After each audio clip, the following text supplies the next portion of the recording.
Questions have arisen, such as who is he, what is he, where did he come from, is he a creature of a foreign power, is he a creep, is he dangerous, is he smart, dumb, nice to his parents, real, put on, crazy, sane, man, woman, robot, what is this?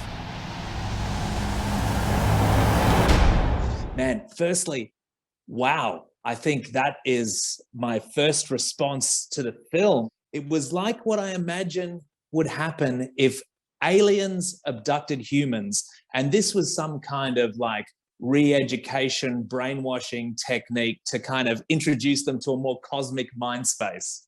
Okay, you just made my day. I just have to tell you, you're the first person who might have understood the film on the level that I was trying to create.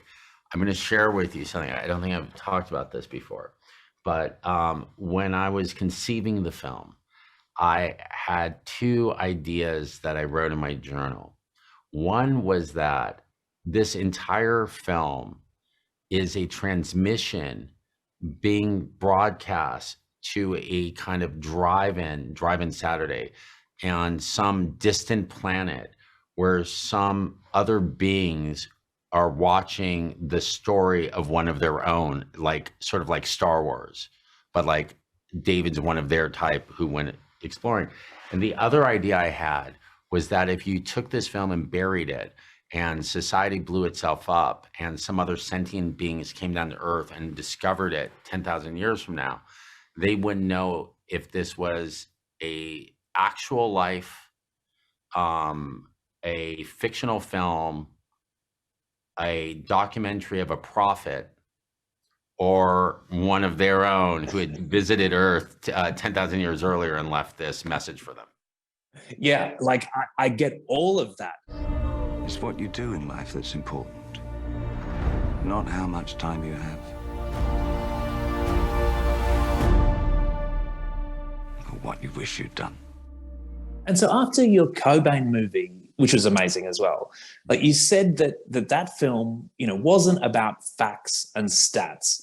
Moon Age Daydream takes that to you. Yeah, apparently, according to Wikipedia. And so this film takes that to the extreme, right? Like, and I might be wrong about this because Moon Age Daydream is such a sensory overload. Like it's actually hard to anchor specific points that you may or may not have witnessed because it's kind of a blur by the end in a good way.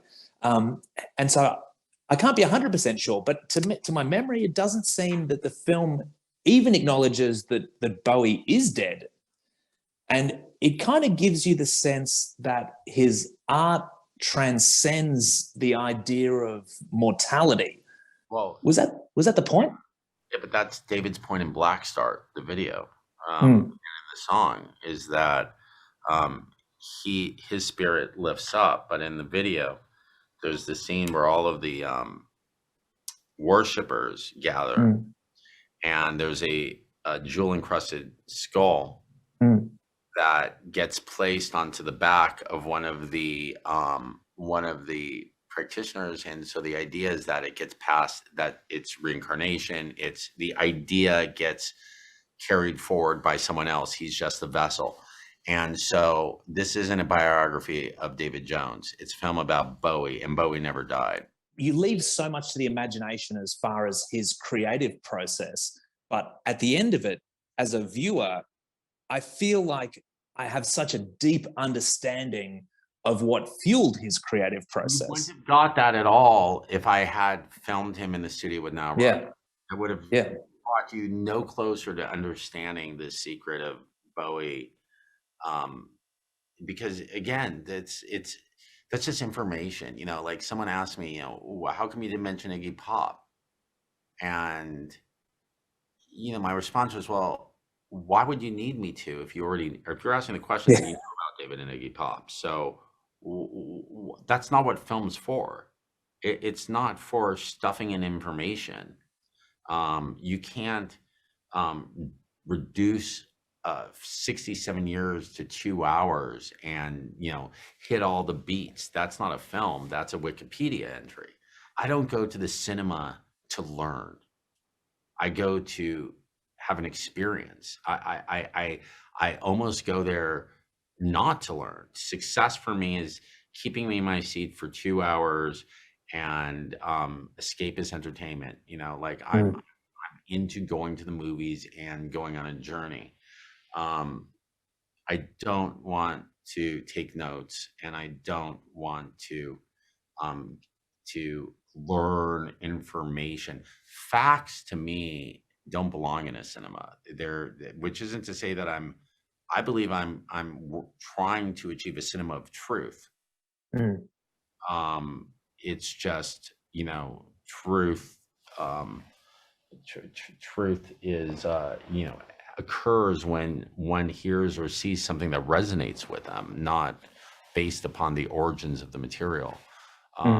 So I think that, when you strip away the facts, you're left with the experience. And with Bowie, I think that's about as close as we can get. Yeah, I agree completely.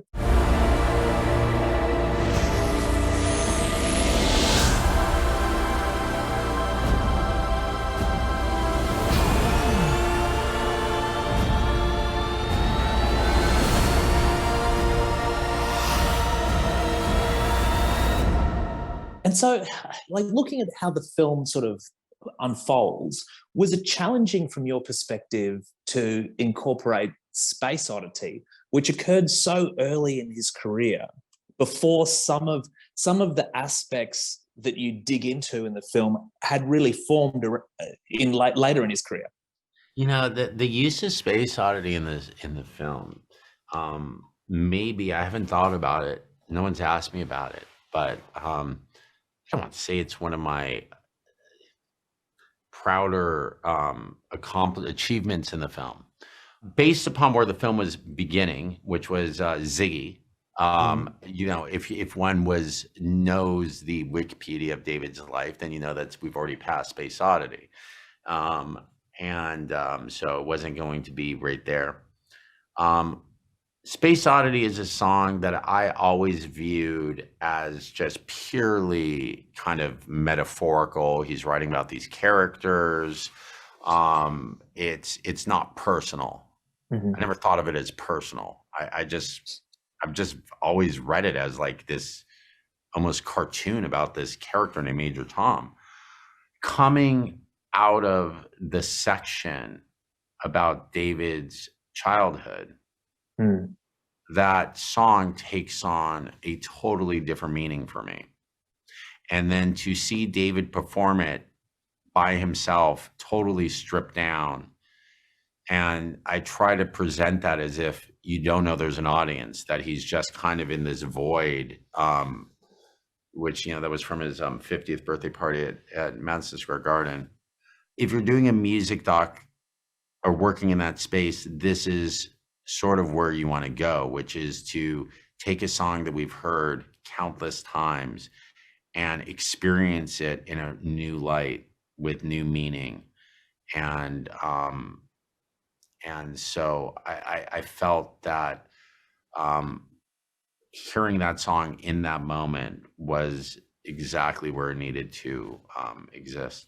Finally, like, just a really obvious thing, I guess. So, what do you hope people take away from Moon Age Daydream, and not just about Bowie, which of course it says a lot, but also, about art, about music, about the way we consume this stuff? Well, to me, the message in Moon Age Daydream is applicable to anyone, whether you work in a creative space or not. It's that we have a limited amount of time, and we need to put ourselves in challenging and difficult situations, because life's not about searching for nirvana or getting to some place. It's about the day-to-day experience and trying to make each day an adventure, recognizing this limited amount of time that we have. And so it's ultimately, life-affirming film that I hope the viewer will feel that they have a deeper connection to Bowie, but more importantly, an opportunity for self-examination, which I think was what David has always provided us, which is Yeah. a window into ourselves, not into the life of David Jones. Yeah, absolutely. Brett, thank you so much for talking to me. It's been an absolute pleasure.